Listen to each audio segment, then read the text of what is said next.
할렐루야, 반갑습니다. 우리 평소 안 하는 거지만 좌우에 계신 분 인사 한번 할까요? 하나님은 당신을 사랑하십니다. 하나님은 당신을 사랑하십니다. 오늘 출애굽기 15장 22절로부터 27절까지 말씀 저희가 읽었습니다. 치료자 예수님을 의지합니다. 이 제목이 얼마나 우리 가슴에 뜨거운지 모르겠습니다. 사모하는 자는 그렇게 될 것입니다.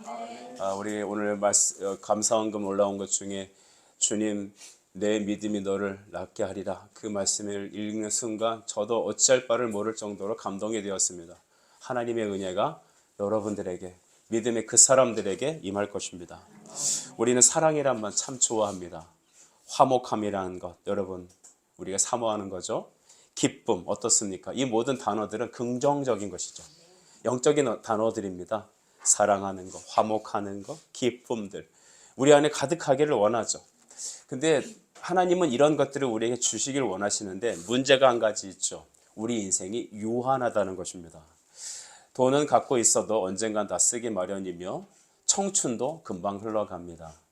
아침인가 했더니 벌써 밤이 되었고 젊음인가 했더니 벌써 노년이 되었습니다.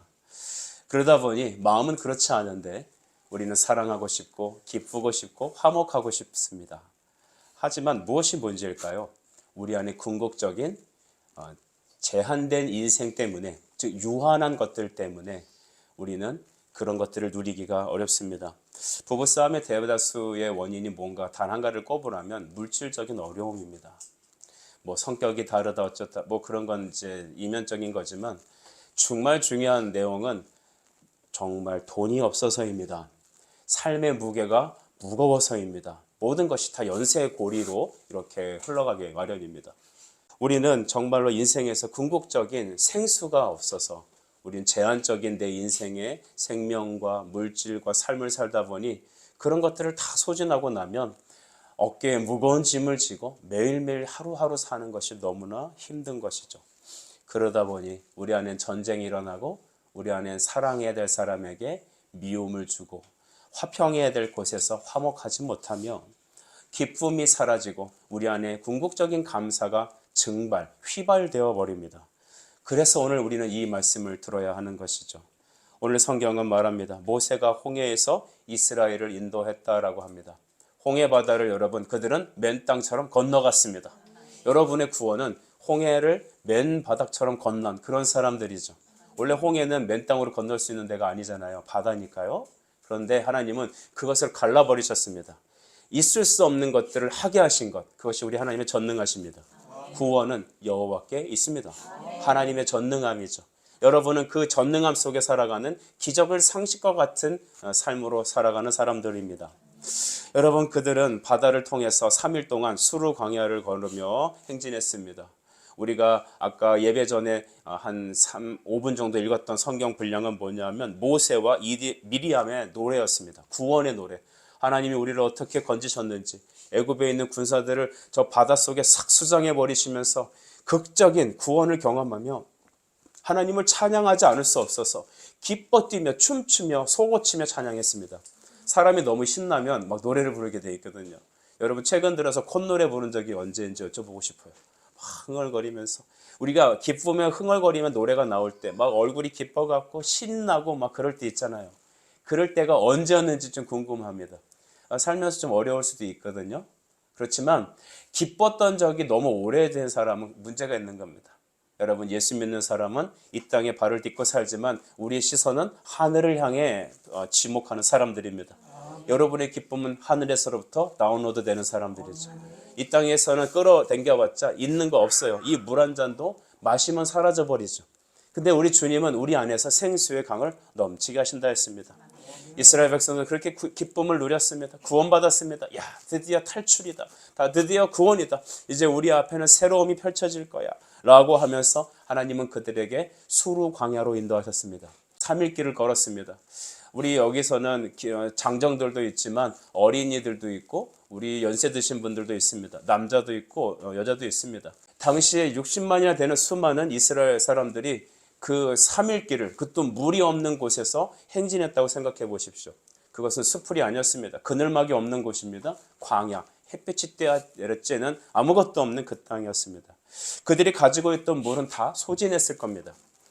그리고 여러분, 그들이 3일을 걸어가는 그 기간 동안은 쉽지 않은 연단의 시간이었습니다. 여기서 중요한 팁이 여기서 있어요. 중요한 게 뭘까요? 홍해를 건너도 인생의 수로 광야길이 있다라는 겁니다. 예수 믿고 구원받았습니까? 여러분의 앞에는 여러분 신앙의 트레이닝이라는 게 있습니다. 하나님은 우리를 때리시고 고난을 주는 것을 기뻐하시는 분은 절대 아니라는 것 아시죠? 그렇지만 우리 인생에 허용된 작정 안에 수로 광야가 있습니다. 그것에는 3일 길을 물 없이 건널 때도 있습니다. 전 여기서 물을 여러분에게 여러분이 현실에 지금 그렇게 목말라 하는 것으로 대입하고 싶습니다. 대부분은 건강일 겁니다. 대부분은 돈일 겁니다. 확실하지 않는 미래에 막혀있는 나의 진로일 것입니다. 그 수많은 것들이 마치 수로 광야처럼 답답하고 힘들고 숨조차 쉴 수 없는 그런 상황입니다. 인생의 광야를 걸을 때 물이 없어 걸어가는 때가 있음을 꼭 기억하십시오. 물이 없다 했을 때 여러분은 어떻게 했습니까? 이스라엘 백성들은 하나님을 찬양하는 사람들이었습니다. 하나님의 말씀에 아멘하는 사람들이었습니다. 구원받은 사람들이죠. 그런데 오늘 그들은 어떻게 하고 있습니까? 물이 없어서 고통받고 있습니다. 우리 한 가지 착각하는 게 여기 있습니다. 사람들이 하나님이 전능하시다면, 하나님이 사랑하신 하나님이시라면 왜 우리에게 이렇게 어려움을 허락하실까? 하나님 정말 나를 사랑하신다면, 내가 정말 그리스도인이라면 내가 그동안 주님께 쏟아부었던 헌신과 노력이 분명히 하나님이 아실 텐데 그분이 정말 계시다면 오늘 나에게 왜 이런 일이 고통이 임할까? 광야의 3일길 만만치 않은 겁니다. 물 한 모금 없이 그들이 갖고 온 모든 물주머니가 다 할 정도로 그들은 이제 막다른 길에 이르게 되었습니다. 대부분의 사람들은 여기서 시험이 듭니다. 하나님 정말 사랑의 하나님이야? 정말 전능하신 하나님이야? 그런데 나는 왜 이러지? 거기다 내 주변에 있는 믿지 않는 나의 친구들, 나의 지인들, 가족들, 대부분 보면 이제 가족이 원수인데, 왜냐하면 제일 가까이 있고 나를 제일 잘 알기 때문이죠. 야, 너 하나님 믿는다면서, 너 정말 신앙으로 산다고 하면서, 그런데 너 왜 이렇게 힘들어? 너 왜 이렇게 물도 다 쏟아가면서 인생의 수로 광야를 걸어가? 하나님이 계시다면 잘 떼야 되는 거 아닌가? 건강해야 되는 거 아닌가? 너 인생이 탁탁 풀려야 되는 거 아니야? 라고 우리의 마음을 휘집어 놓습니다. 그럴 때 여러분은 어떻게 하시겠습니까? 그 삶의 무게에 짓눌려서 여러분의 감사가 휘발되지 않길 바랍니다. 여러분에게 주신 하나님의 임재가 떠나가지 않길 바랍니다. 하나님은 여러분을 떠나신 적이 없습니다. 고난 가운데도 우리와 함께 걸어가십니다. 다만 우리의 믿음을 다루시고 우리에게 주시고자 하는 메시지가 있다는 것이죠. 하나님의 계획은 뭐냐 하면 여러분의 노예 근성을, 죄의 근성을 하나님의 자녀로 바꾸시기 원한 겁니다. 출애굽했는데 여전히 우리의 모습은 노예고 여전히 우리는 이교도에 익숙한 사람들이고 세상에 익숙한 사람들이죠. 그런 우리를 하나님은 어떻게 하시느냐? 자녀로 바꾸시는 겁니다. 자녀의 특징은 하나님의 계심을 아는 것입니다. 여러분 요한복음 14장 14절 말씀 보면 내 이름으로 구하라 내가 시행하리라 하셨습니다. 제가 항상 얘기하지만 여러분 식사라는 걸 제가 한번 했는데 정말 얼마나 여러분 우리가 낙심되면은 제가 그렇게까지 해볼까요? 식사하실 때마다 기억하세요. 내 이름으로 구하라. 내가 너를 시행하겠다. 너희 인생에 나의 계획을 열어주겠다. 여러분 3일간의 수르 광야 인생 속에서 물이 다한 그곳에서 그들이 해야 될 것은 위에 계신 그리스도를 주목하는 것이었습니다. 여러분 출애굽기 15장 20절 말씀을 제가 읽어볼게요. 아론의 누이 선지자 미리암이 손에 소고를 잡으며 모든 여인도 그를 따라 나오며 소고를 잡고 춤추니 댄스 무슨 댄스요? 요즘 나오는 세상 음악에 몸을 맡기고 흔들어내는 게 아니라 하나님의 구원에 감격하여 흔드는 것이었습니다. 제가 언젠가 어느 세미나에 가서 찬양을 드리는데 그 찬양이 되게 빡센 찬양이었습니다. 빡세다는 것은 이렇게 점잖게 날 구원하 이런 찬양이 아니라는 거예요. 일어나서 나는 주의 친구 하면서 뛰는 거예요. 근데 제가 제 눈을 의심했습니다. 거기에 있는 대부분들이 머리 컬러가 다 화이트 컬러였어요. 그분들은 다 이렇게 어른들이었습니다. 근데 그분들이 성령의 감동이 되니까 무대 앞으로 뛰쳐나가서 우리 한국 사람들은 장난이 아니에요. 그래갖고 그 감동에 하나님의 임재에 감격해서 어쩔 줄 몰라서 원래 집회가 10시 반에 끝나는데 12시까지 몇 시까지? 12시까지 왜 이렇게 집회가 깁니까? 왜 이렇게 집에 가야 되는데 설교가 깁니까? 은혜 받으면 그게 시간이 없어요. 하나님의 임재는 시간이 필요 없는 거예요. 하나님의 임재가 있으니까 그 어른들이 달려가서, 저는 젊은이들이 뛰는 줄 알았어요. 아니에요. 화이트 칼라가, 머리가 하얗신 우리 권사님들이 뛰쳐나가서 나는 주의 친구라고 뛰고 있더라 하는 것입니다. 저는 우리 차 권사님, 이 권사님이 그렇게 찬양에 뛰며 예배하는 날이 오길 축복합니다.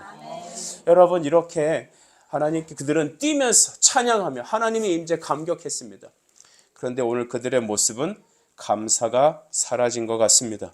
22절은 이렇게 말하죠. 모세가 홍해에서 이스라엘을 인도하며 그들이 나와서 수르 광야로 들어갔다고 합니다.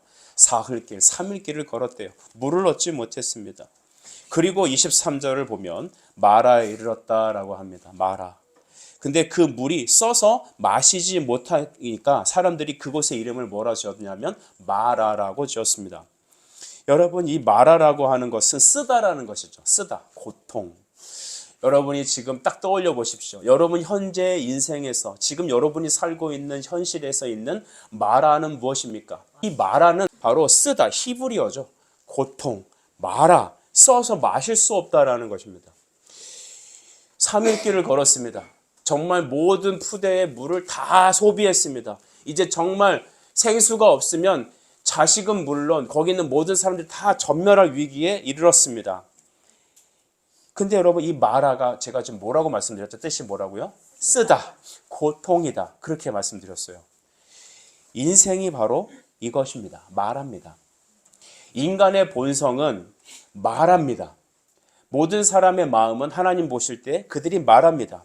창세기 3장 18절 말씀을 제가 읽어드리면, 땅이 내게 가시덤불과 엉겅퀴를 낼 것이라. 그리고 인간은 흙으로 돌아갈 때까지, 즉 죽을 때까지죠, 얼굴에 땀을 흘려야 먹을 것을 먹을 것이다 했습니다. 열심히 노력했는데, 열심히 공부했는데, 열심히 학원 다니고, 열심히 직장 생활하고, 열심히 뭐 했는데 우리 삶에 거두어지는 현실이 뭐라고요? 가시덤불과 엉겅퀴라는 겁니다. 쓰다라는 것입니다. 그 좌절을 맛보고 그 배신을 경험하며 사람이 살아가는 거죠. 그 마라, 여러분, 죄는 바로 우리 인생에 마라를 가져다 주는 겁니다. 우리 안에 죄가 충만하니 우리가 나오는 말이 마라입니다. 사람을 이렇게 가까이 대하면 많은 사람들이 사람 때문에 실망하고 상처받습니다. 여러분, 그렇게 사랑해서 결혼한 우리 부부도 보면 마라를 경험하지 않습니까? 그렇게 내가 정말 이 사람이라면 내 평생을 걸 만한 내 그 프렌드다, 최고의 베프다라고 했지만 그에게도 내 마음을 찢고 내 마음을 상처내는 마라가 있습니다. 사람은 상대가 잘못된 것이라기보다는, 바로 세상이 잘못됐다기보다는 자기 자신이 잘못된 겁니다. 남편 탓, 아내 탓, 자식 탓, 부모 탓, 정부 탓, 시대 탓 하지 말고 궁극적인 마라가 누구라고요? 바로 나라는 것입니다. 우리가 이것을 깨달을 때 하나님 앞에 돌아갈 기회가 주어지는 겁니다. 3일을 그렇게 걸었는데 결국 만난 게 마라였습니다. 여기서 사람들은 정말로 원망하고 그들의 감사가 사라져 버렸습니다. 우리 24절인가요? 보면 백성이 모세에게 원망하였습니다. 이르되 우리가 무엇을 마실까 했습니다. 이게 뭘 마실까라고 하는 뜻은 뭐냐 하면, 모세, 너 하나님하고 친하지 않느냐? 너 하나님한테 가서 뭐라도 좀 마실 거를 좀 내와봐라, 그 뜻이라는 것이죠. 히브리어를 직역하면 그렇습니다. 모세, 나는 하나님을 잘 모르겠고 지금 내가 죽게 생겼으니까 너 하나님께 지금 가서 뭐라도 좀 마실 수 있는 거를 좀 내와봐라는 것입니다. 여기서 가장 큰 문제는 무엇이었냐면, 이스라엘 백성들은 하나님과 영적인 연합을 인생의 목표로 여기지 않습니다. 세상의 모든 사람들이 그렇지 않을까요? 여러분은 종교가 왜 필요하다고 생각합니까? 어떤 사람은 종교가 필요 없다고 말합니다. 왜냐하면 현대에 들을수록, 즉 과학 문명이 발전되고 경제가 호황을 누리고 또한 인격적인 어떤 사람들의 인문 지식이 높아갈수록, 그러니까 한마디로 밥 먹고 살만해질수록 사람들은 하나님이 필요하지 않습니다. 왜일까요? 그것은 하나님이 없어도 나는 잘 살 수 있기 때문입니다. 하나님보다 즐거운 게 많기 때문이죠. 여러분, 이게 옛날에는 그러니까 뭐 별것 아닌데도 뭐 율동하고 뭐 하면 동네 잔치가 됐던 거거든요. 예. 근데 오늘날 여러분 그런 거 한다고 사람들이 보러 옵니까? 안 보러 오죠. 더 재밌는 게 많은데요. 요즘 TV도 안 보죠. 다 각방에서 그 핸드폰은 나의 목자시니 내가 부족함이 없으리로다. 시편 23편을 핸드폰에 고백하고 있잖아요. 그잖아요. 그러니까 이 핸드폰 사라지면 목자가 사라진 거잖아요. 새겨 들으시는 은혜가 있기를 축복합니다. 이러면 안 된다니까요. 하나님 필요 없으니까 내가 인격적인 교제고 뭐고 필요 없으니까 나는 그냥 내 현대 필요한 내 지금 필요한 물을 좀 내놓으라는 겁니다. 여러분 이 물은 돈입니다. 오늘날 말하면 이 물은 건강입니다. 이 물은 자식입니다. 이 물은 여러분의 행복입니다. 뭐가 돼도 좋습니다. 여러분이 그렇게 소중하게 여기는 정말 필요한 그것, 이거 없으면 안 되는 거, 그게 뭐라고요? 물입니다. 물. 그 물을 달래는 겁니다. 하나님, 당신은 내가 모르겠습니다. 내가 당신을 만나고 당신과 내가 인격적으로 교제하고 내가 주님의 목적에 따라 살아가고 하나님의 영광을 위해 살아가고 나 필요 없고 지금 당장 내게 필요한 물을 내놓으라는 겁니다. 이것이 바로 우리가 무엇을 마실까라는 질문입니다. 주님은 말씀하시죠. 무엇을 먹을까? 무엇을 마실까? 염려하지 말거라. 너희 천부 아니냐. 하물며 저 들에 핀 백합화도 살리시고 공중에 나는 새도 먹이시는 분은 누구십니까? 아버지십니다. 여러분, 저 들의 꽃이라든가 날아다니는 새가 먹을 것 걱정하는 거 본 적 있습니까? 없죠. 근데 여러분 왜 걱정합니까? 우리는 자기가 필요한 물이 중요한 사람입니다. 하나님보다 뭐가 필요하다고요? 물이 필요합니다. 그래서 사탄은 이것을 이용합니다. 야, 너의 행복이 중요하지 않니? 너의 자식이 중요하지 않니? 돈 중요하지 않니? 너가 지금 당면한 이 어려움 이거 빨리 벗어나야 되지 않니? 그러니까 하나님이고 뭐고 하냐? 너가 필요한 대로 그것을 극복할 수 있다면 너는 그것을 추구하라는 겁니다. 이스라엘 백성들은 불신앙입니다.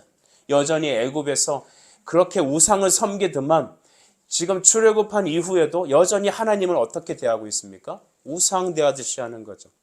저는 이 땅에 있는 우상을 섬기는 사람들의 태도를 면밀히 살펴본 적이 있습니다. 왜 여러분 우리는 그렇게 치성을 드립니까? 왜 바닷가에 살아가는 사람들은 그렇게 용왕신에게 제사를 드려댑니까? 그를 경외해서, 그를 사랑해서, 그와 함께해서 그와 영원히 함께하고 싶어서 누가 귀신에게 함께하고 싶어요? 왜 우리는 점집에 가서 점을 봅니까? 그들이 섬기고 있는 신과 내가 연합하고 싶습니까? 아니죠. 나의 목적은 단 한 가지. 물이 없으니까 물을 채우기 위한 겁니다. 내 앞길이 암담하니까 그거를 좀 헤쳐나가고 싶은 것뿐입니다. 그것은 하나님을 진정으로 경외하고 섬기는 거 아닙니다. 믿음으로 주님께 기도하고 간구하면 하나님은 우리의 필요한 것을 주십니다. 여러분 믿으십니까? 하나님께서 복된 모든 것들이 다 우리 성부께, 우리 하나님께부터 흘러나오는 거죠. 지혜와 건강과 생명과 모든 것은 하나님이 주시는 것입니다. 그런데 우리는 어떻게 생각하냐면 하나님이 중요하지 않아요. 하나님을 믿고 주님 내 안에 계시고 내가 주님의 영광을 위해 살아가는 것은 중요하지 않습니다. 뭐만 중요하다고요? 지금 물이 없으니까 물을 내놓으시오라는 겁니다. 그것이 바로 이 땅을 살아가는 사람들의 마라의 본성입니다. 모세는 그들의 그 부르짖음을 들으면서 하나님 앞에 나가죠. 25절 우리 같이 한번 읽어볼까요? 시작. 모세가 여호와께 부르짖었더니 여호와께서 그에게 한 나무를 거기까지 보겠습니다. 모세가 어떻게 했다고요? 여호와께 부르짖었더니. 우리 저번에 이스라엘 백성들이 부르짖었다는 말은 비명을 질렀다는 말이지만 오늘 모세는 하나님께 부르짖은 것은 기도했다는 겁니다. 하나님의 사람은 기도합니다. 너는 내게 부르짖으라. 내게 응답할 것이다. 내 이름으로 구하라. 내가 시행할 것이다. 병든 자는 내게 구하라. 내가 너를 고칠 것이다. 하나님은 다 나에게 오라는 것입니다. 나를 가까이 하거라. 그럼 내가 너를 가까이 할 것이다. 하나님이 기뻐하는 사람은 하나님을 가까이 하는 사람이다. 여러분 한 주간 하나님을 가까이 하셨습니까? 주일날만 딱 와서 예배드리면 하나님도 놀래고 여러분도 놀랄 겁니다. 너무 오랜만에 만나서 매일매일 만나길 바랍니다. 여러분 모세는 여호와께 부르짖었죠. 믿음만이 하나님께 부르짖을 수 있습니다. 하나님 내 기도 들으실까? 들으신다니까요. 하나님은 그걸 원하신다니까요. 여러분 기도하지 않았던 여러분의 믿음의 잔을 높이 드십시오. 여러분의 닫혀진 마음을 여시고 내가 뭐 될까? 됩니다. 대신 여러분 안에 있는 믿음의 잔을 어떻게 하라? 높이 들어라. 뚝기 드는 것은 말씀의 현장에 나가는 겁니다. 여러분, 기도의 자리에 나가는 겁니다. 그것은 믿음을 닦는 행위고 믿음의 자리를 높이 드는 것입니다. 그럴 때 하나님께서는 여러분의 기도에 응답하십니다. 우리 마태복음에 보면 주님께서 말씀하시죠. 하늘에 계신 우리 아버지여 라고 말합니다. 하늘에 계신 우리 아버지요. 하나님께 믿음으로 구한 첫 번째 기도의 첫 번째가 뭐라고요? 시그널이 하늘에 계신 우리 아버지, 나의 아버지요. 그래서 아버지. 기도의 첫 번째는 하나님을 부르는 것입니다. 하나님, 우리 어떤 찬양에 보면 기가 막힌 가사가 있죠. 너의 작은 신음에도 응답하시니. 청년 때, 20대 때부터 불렀던 찬양인데 지금도 부르면 가슴에 눈물이 맺히고 마음이 녹아져 내리고 하나님의 임재를 경험합니다. 너의 작은 신음에도 응답하신지. 그러니까 신음을 경험하지 못한 사람은 하나님께 부르짖지도 못하는 겁니다. 오늘날이 예수 믿기 제일 힘든 시대입니다. 그죠? 여러분 등 따뜻하고 배부르죠? 물론 이렇게 생각할 수 있는 사람도 있습니다. 목사님, 저희 집이 얼마나 힘든지 아세요? 여러분이 힘든 것은 여러분 힘든 게 아니에요. 여러분의 힘듦을 일제시대와 6.25 전쟁과 60년, 70년대로 한번 끌고 내려가 볼까요? 진짜 뭐가 찢어지게 가난한 그 시절. 저도 물론 이제 70년 중반생이라서 60년대는 경험하지 못했습니다만. 여러분, 나라 근간이 다 가난한 나라였다니까요. 하루에 3끼 밥 먹으면 좋았다니까요. 어떤 사람 이름이 일식이로 졌대, 일식. 왜 일식으로 졌는지 아세요? 하루에 한 끼라도 배불리 먹거라 해서 일식이라서 일식. 얼마나 가난했으면 일식. 이런 말 하면은 이제 젊은 사람들은 꼰대 같은 소리 하시네. 여러분, 근데 그런 걸 꼰대라고 귀를 막으면 여러분에 있어서 소망이 없을 거예요. 미래는 과거의 그림자 아닐까요? 여러분, 어떻게 보면 우리는 과거에 정말 어려웠던 시절에 우리 조상들이 하나님께 부르셨던 기도를 잘 모르는 것 같아요. 여러분, 그들은 그래서 하나님께 부르짖었습니다. 모세는 부르짖었습니다. 우리 이제는 남 탓하지 맙시다. 남편이 어때서 내 인생이 이렇다고 말하지 맙시다. 우리 아내가 이러니까 내가 이렇게 됐다고 말하지도 맙시다. 우리 부모가 이러니까 내가 이 모양이란 말도 하지 맙시다. 내가 친구를 잘못 만났을 때 내 인생 망했다고 말하지 맙시다. 오늘 여러분이 그리스도를 만나면 됩니다. 하나님의 임재에 들어가면 됩니다. 그러면 시작하는 겁니다. 그러면 시작하는 겁니다. 진짜 문제는 나입니다. 로마서 14장 7절과 8절 말씀을 읽어드리는데요. 우리 중에 누구든지 자기를 위하여 사는 자가 없고 자기를 위하여 죽는 자가 없노라 했습니다.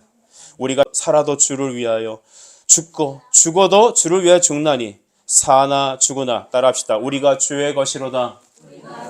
네, 우리가 주의 것이로다. 여러분 이것을 꼭 기억하십시오. 공기를 주시는 분은 누구시다? 하나님이시다. 그러니 물도 주실 것이다. 생명호흡을 주신 분은 누구시다? 하나님이시다. 여러분을 치료하시는 분은 누구시다? 하나님이시다. 여러분 우리에게 감사가 떠나가서는 안 될 것입니다. 그런데 하나님은 그 이스라엘 백성들을 보니까 너무 배응망덕해요. 이 배응망덕하다는 뜻 여러분 이해하시죠? 은혜를 쉽게 까먹고 감사를 모르는 백성들이었습니다. 하나님은 그러나 그들을 무조건 사랑하셨죠. 우리 여러분이 읽었던 25절 중반절 보면 하나님께서는 그들에게 치료의 행위를 하시는데 다음과 같이 행하십니다. 나무 하나를 가르치시고 그것을 물에 던지라고 하셨습니다. 그 쓴 물에, 마실 수 없는 물에 던지라고 하셨습니다. 여러분 잠시 후에 어떻게 됐을까요? 그 물은 달게 되었습니다. 사람이 마실 수 있게 되었습니다. 하나님의 치료 역사가 일어났습니다. 이것이 신약의 요한복음 2장에 똑같은 말이 등장해요. 물이 변하여 포도주가 된 사건입니다. 여러분 예수님께서는 가나안의 혼인잔치에 참여하셨죠? 그곳에서 사람들은 전례에 따라서 남의 집에 들어갈 때 항상 손을 씻고 들어가는 유대 전통 정결 예식이 있었습니다. 손을 씻는다는 것은 죄를 씻고 들어간다는 것이죠. 아마 잔치가 중후반적으로 넘어갔기 때문에 수많은 사람들이 그 물을 씻고 들어갔을 겁니다. 자, 그 물두멍 안에가 어땠을까요? 꾸정물로 가득했을 것입니다. 그렇죠. 이 사람도 씻고 저 사람도 씻고 우리 여기 30 몇 명 모였을 텐데 여러분 들어오시면서 다 손 씻고 들어와 봐요. 그 손물이 어때요? 더럽죠? 그걸 제가 딱 떠서 자 우리 형제님 한잔 하십시오. 누가 그걸 마실런가요? 여러분 예수님은 그 손 씻은 물을 가져다 구정물을 갖다가 사람 잔치 가운데 떠다 주라 하셨습니다. 그 하인들은 그 말씀 그대로 떠다 주었습니다. 물떠온 하인들의 기쁨. 여러분, 진짜 신앙의 기쁨은 물떠온 하인들만이 누리는 거예요. 그 잔치 자리에서 와인을 퍼마시면서 배부르게 먹으면서 희희낭낭 노는 사람들이 기쁜 게 아니라 그 사람들은 그냥 먹으니까 기쁜 거예요. 이스라엘 사람들이 물만 체험했다면 그들은 기쁨이 없을 겁니다. 물 마셨을 때 시원한 청량감은 있겠지만, 돈이 해결돼서 그 순간 안도감은 있겠지만, 내가 원하는 일이 이루어져서 행복할 수는 있지만 진짜 하나님의 생수는 경험하지 못할 것이라는 말이죠. 물떠온 하인들, 말씀 그대로 구정물을 떠다 부으니까 그게 바뀌어서, 왜 바뀌었는지 그것을 과학적으로 인문학적으로 설명할 수는 없지만 말씀대로 하니까 바뀌었다라는 것을 그들은 체험한 것입니다. 예수 그리스도의 역사를 경험한 것이죠. 여러분, 우리 교회는 그래야 됩니다. 성도는 그래야 합니다. 이런 변화의 역사를 경험하지 못하고 어떻게 인생을 기쁘게 살겠어요? 어떻게 믿음의 기쁨을 누릴 수 있겠어요? 하나님이 나를 사랑하시고 나를 통해 일하신다는 걸 어떻게 증거하겠어요? 여러분, 물떠온 하인들은 진짜 기쁨의 영적인 수혜자들이었습니다. 하나님 말씀하셨죠. 나무를 물에 던져라. 여러분, 이 나무까지의 어떤 신비한 어떤 약해 효용이 있었을까요? 아니에요. 그냥 마른 나무였어요. 던지라는 것이었습니다. 던지니까 어떻게 됐습니까? 변화되었습니다. 말씀의 순종이 완전히 하나님의 변화가 되었습니다. 여러분, 우리는 어떤 사람입니까? 변화된 사람들입니다. 마라라고 하는 우리 인생은 하나님의 말씀이라는 나무가 던져지면 어떻게 된다? 단물로 바뀌는 겁니다. 여러분 가정은 하나님의 말씀이라는 나무가 던져지면 그 말씀에 순종하고 선포하면 어떻게 된다? 바뀌는 겁니다. 변화되는 역사가 우리 안에 있을 겁니다. 고린도후서 5장 17절 말씀을 여러분과 나누길 원해요. 누구든지 그리스도 예수 안에 있으면 새로운 피조물이라. 이전 것은 지나갔으니 보라, 어떻게 되었다? 새 것이 되었도다. 이전 것은 무엇이었냐면 마라였어요. 쓴물이었어요. 마실 수 없었어요. 여러분은 상대할 수도 없었어요. 그렇지만 그것이 나무가 떨어지면, 하나님의 말씀대로 그 나무가 던져지면 새 것으로 바뀌었습니다. 새 것은 단물이었습니다. 기쁨이었습니다. 사랑이었습니다. 생명이었습니다. 넘치는 은혜였습니다. 구원이었습니다. 부흥이었습니다. 나무에는 어떤 능력이 없었습니다. 다만 도구였습니다. 구약의 선지자, 신약의 사도들의 모습을 보면 그들이 대단한 어떤 능력자가 아니라는 것 우리는 알게 됩니다. 엘리야는 기도하니까 하늘에서 불이 떨어졌죠. 근데 여러분, 열왕기상 19장에 가면 주여 나를 죽여 주옵소서, 주님 저 선지자 역할 안 할래요 라고 그는 포기합니다. 저 같으면 목회 안 할래요 라고 포기하는 겁니다. 여러분, 우리는 다 그런 마른 나무 같은 존재들이죠. 하지만 하나님 말씀에 붙잡히면 우리가 던져졌을 때 그 쓴물은 변화되는 겁니다. 죄가 가득한 세상에 이 마라에 던져진 이 나무, 바로 우리 교회 아닙니까? 우리 주안의 교회가 이 세상에 그 마라라고 하는 현장에 던져져야 합니다. 우리는 이곳에 던져졌습니다. 어떻게 할 바를 모르지만 하나님의 말씀대로 우리는 가면, 우리를 만난 사람들은 그들의 마라가 단물로 바뀌어지는 겁니다. 여러분의 가정이라는 마라가 단물로 바뀌어지는 것 기대하십시오. 여러분의 능력이 있지 않습니다. 나무의 효험이 있는 게 아니라 말씀의 효험이 있는 겁니다. 갈라디아서 3장 6절, 아브라함이 하나님을 믿음에 그것을 그의 의로 정하셨다 함과 같으니라 했습니다. 여러분, 정말 우리가 이것을 믿는다면 여러분 쓰임 받으십시오. 여러분은 이 땅에 보냄받은 세상 속에 하나님의 나무입니다. 마라를 단물로 바꾸라는 그 쓴물을 우리가 어떻게 바꿀까요? 그 원망과 그 감사가 사라진 그 현장에 우리가 던져졌습니다. 우리는 세상에 던져진 존재들입니다. 그런데 예수의 말씀이 우리를 붙잡으시면 우리가 단물로 바뀝니다. 그들은 그것을 마시고 생수를 경험했을 것입니다. 바울은 그래서 그렇게 얘기합니다. 하나님, 나는 아무것도 아니었어요. 하나님의 은혜였어요. 고린도전서 15장 10절에 그는 그렇게 말하잖아요. 내가 나 된 것은 하나님의 은혜로 된 것이니 내게 주신 그 은혜가 헛되지 아니하여 내가 모든 사도들보다 더 많이 수고했지만 내가 한 것이 아니에요. 오직 나와 함께 하신 누구의 은혜라? 하나님의 은혜로다. 아멘. 내가 열심히 수고했어. 내가 열심히 선교했어. 그렇지만 그것은 나의 능력이 아니었어. 나는 마른 나무 같은 자였어. 하지만 하나님이 나와 함께 하시니까 내가 던져진 존재로 그 말씀만을 선언했을 때 하나님은 나를 통하여 그 모든 것을 단물로 바꿨다 하라는 겁니다. 바울이 돌아다니는 그 유럽은 오늘날 유럽의 부흥을 이루었습니다. 기독교가 전 세계로 퍼지는 놀라운 변화의 점이 되었습니다. 여러분도 이와 같이 세상을 향해 던져진 존재인 줄 믿으시기 바라요.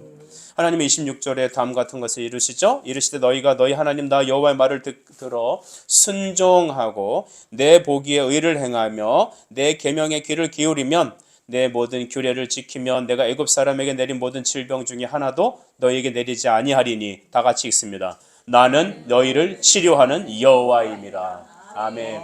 여호와임, 나는 너를 치료하는 자다. 이것을 뭐라고 그러죠? 우리가 다른 말로 여호와 라파, 우리를 치료하시는 하나님. 단순히 병만 치료하는 게 아니라 영혼을 치료하시고 인간을 바꾸고, 사람은 바뀌지 않습니다. 심지어 사람을 고쳐 쓰는 게 아니라까지도 말을 합니다. 하지만 하나님 우리를 바꾸십니다. 여러분, 하나님이 여기서 뭘 주셨냐면 법도와 규례를 주셨어요. 계명을 주셨어요. 그러니까 법을 주셨어요. 그러니까 법을 줬다라는 것은 그들이 문제가 심각하다는 겁니다. 이스라엘 백성들은 여전히 출애굽했지만, 우리가 구원받았지만 여전히 우리는 현실 속에 살아가고 우리 안에 있는 죄성은 하나님을 대적하고 반역하는 데 익숙한 사람들이라는 거죠. 언제든지 우상을 따라가는 사람이고 언제든지 곁길로 가는 사람이죠. 그래서 하나님은 우리를 그의 생명의 궤도로, 생명의 길로 인도하시기 위해서 이런 법과 규례를 주셨습니다. 그 법과 규례를 오늘날 우리는 기록된 하나님의 말씀이라 부릅니다. 그래서 말씀을 읽고 말씀대로 인도함을 받아야 합니다. 여러분, 제가 학생들을 만나면 꼭 말해주는 구절이 있는데 로마서 8장 14절입니다. 하나님의 아들은 성령의 인도를 받는다는 것입니다. 여러분, 성령의 인도를 받기 위해서 우리는 예배가 해야 합니다. 하나님의 말씀을 읽고 들어야 되죠. 그 말씀의 은혜로 기도의 자리로 나가야 합니다. 일주일에 한 번 와서 예배하는 것도 귀하지만 아까 말씀드렸잖아요. 일주일에 한 번만 나오면 누구도 놀란다고요? 하나님도 놀래고 나도 놀래요. 서로 놀래요. 그러지 마시고 매일매일 하나님의 성령의 인도를 받는 은혜가 되어야 되죠. 하나님 그들을 사랑하셔서 그들에게 율례와 법도를 주셔서, 그래서 말씀의 작용은 다음과 같아요. 우리의 죄를 깨닫게 하세요. 그러니까 말씀이 없다면, 법이 없다면 우리는 잘못한 게 잘못된 게 아니죠. 그렇죠? 신호등이 없다면 그냥 지나간들 무슨 의미가 있겠습니까? 남의 것을 훔치면 죄라는 것을, 여러분, 우리 양심의 법과 사회의 법이 있기 때문에 그것이 죄가 되는 거잖아요. 그것처럼 하나님의 말씀은 우리의 법이 돼서 죄가 죄라는 것을 드러내요. 우리의 죄를 딱 지적하십니다. 죄의 책망을 주시죠. 그리고 하나님께서는 이 모든 법을 이 말에 따르지 않는다면 애굽에 있었던 모든 질병을 너희에게 올게 할 것이라는 말씀에 대해서 형벌도 같이 주어집니다. 그러나 순종하면 너희가 애굽에서 봤던 거 있잖아. 10가지 재앙들. 여러분 기억하십니까? 그 처절했던 10가지 재앙을 너희에게 내리지 않을게. 순종하면. 그러나 불순종하면 너 그거 그대로 받을 거야. 애굽이 10가지 재앙으로 완전히 두들겨 맞고 망하게 된 것은 하나님께서 이스라엘 백성들로 하여금 본이 되게 하시기 위한 거죠. 보고 하나님께 샘플로 삼기 위해서 애굽을 그렇게 치신 거예요. 이처럼 하나님은 우리를 사랑하셔서 하나님의 말씀을 연구하고 묵상하고 기도의 훈련을 받게 하십니다. 이스라엘 백성들이 물이 없으니까 대번 하는 말이 뭐예요? 야, 하나님께 가서 물 좀 달라고 그래. 그리고 모세를 원망하잖아요. 여러분, 그것은 그들이 구원은 받았지만, 출애굽은 했지만 하나님을 의지하는 훈련이 전혀 안 돼 있는 거예요. 어떤 분들은 교회를 다니면, 예배 그냥 다니고 교회를 다니면 신앙생활하고 신자라고 생각하는데 천만의 말씀입니다. 그거 신자 아니에요. 교회 다니는 불신자들 있을 수 있습니다. 여러분, 저는 여러분이 교회 나오는 거 귀하다고 생각합니다. 그러셔야 돼요. 예배하셔야 돼요. 그런데 나는 일주일에 한 번 주일날 11시 예배 가서 예배 드리면 나의 신앙이 전부라 생각한다면 안 됩니다. 예를 들어보죠. 여러분 자녀를 낳았습니다. 여러분의 사랑하는 가족과 친구가 있습니다. 근데 그가 평생 중환자실에서 산소호흡기를 끼고 주사를 맞으면서 기계에 연명하는 인생을 평생 살아야 된다고 생각해 보십시오. 기쁠까요? 행복해요? 남의 일이 아니라 내 자식이라고 생각하십시오. 내 남편이라고 생각하십시오. 아니, 여러분 자신이라고 생각하십시오. 여러분 평생 중환자실에서 닌겔 꽂고 산소호흡기 끼고 살고 싶어요? 그런데 기독교 신자 중에서 내가 주일날 예배 한 번 나가면 된다고 생각하는 사람, 내가 그냥 교회 예배 안 나가도 나는 그냥 크리스찬이라고, 나는 하나님이란 존재를 안다고 생각하는 그 생각만 갖고 있는 사람이 어떤 사람이냐? 바로 중환자실에서 닌게르를 꽂고 기도를 삽관해서 음식물을 넘기는 그 비참한 삶을 살아가는 사람들이란 말이에요. 살아있으니까 어떠냐? 살아있는 거면 감사하다. 물론 감사하죠. 그 가족들에겐 살아있는 그 자체가 감사할 겁니다. 근데 여러분, 그것이 건강한 삶입니까? 하나님 여러분을 그렇게 살려고 하지 않으셨어요. 여러분에게 다음같이 얘기하셨어요. 너는 믿음의 대장부가 되거라. 너는 왕같은 제사장이고 거룩한 나라고 소유된 백성이 되어야 된다. 전도자가 되어야 된다. 말씀의 왕노릇해야 된다. 너는 내 교회를 세우거라. 여러분, 밖에 나가서 친구들도 만나고 여러분의 인생도 살아가고 정말 사회 일꾼으로 직장 취직도 하고 멋있게 인생을 하나님의 사람을 살고 싶지 않습니까? 그러길 원하시지 않습니까? 그렇다면 하나님을 알기 위해 영적 훈련을 받으십시오. 매일매일 하나님 말씀을 묵상하고 읽으며 그 다음에 기도의 훈련을 받으십시오. 기도는 훈련을 받아야 합니다. 예배 자리에 나와서 기도 가운데, 그래서 우리 오후 예배도 함께 참여하세요. 여러분, 그건 훈련받는 거예요. 훈련되지 않으면 여러분은 이집트 애굽에서 출애굽한 이스라엘 백성들처럼 살아가는 거예요. 물만 없으면 원망하고 물만 없으면 나자빠지고 그런 약한 삶을 살 수밖에 없습니다. 예수님은 우리에게 이렇게 말씀하셨어요. 마태복음 28장 20절에 다음같이 얘기하시되 내가 네게 분부한 모든 것을 가르쳐 시키게 하라. 가르치고 시키게 해라. 그냥 예수 믿으면 됐다. 너는 이제 구원받은 사람이 됐다. 인큐베이터에 집어넣고 도대체 얼만큼 기를 거예요? 그러면 안 되는 거예요. 가르쳐서 기르게 해야 돼요. 교회는 프리칭 처치면서도 티칭 처치여야 돼요. 선포하는 교회면서도 가르침 받아야 하는 거예요. 목양은 성도들로 하여금 말씀과 기도에 훈련받도록 하는 거예요. 잘한다 잘한다 잘한다 칭찬도 해야 되지만 그냥 엉덩이만 두들기면 안 되는 겁니다. 하나님 말씀으로 여러분은 묵상하고 기도의 훈련을 받으시는 은혜가 있길 바랍니다. 하나님은 그래서 그곳에서 주님의 규례와 율법을 주셨습니다. 자, 여러분 27절은 이렇게 마무리를 하죠. 그들이 엘림에 이르니 거기서 물샘 12과 종려나무 70그루가 있는지라.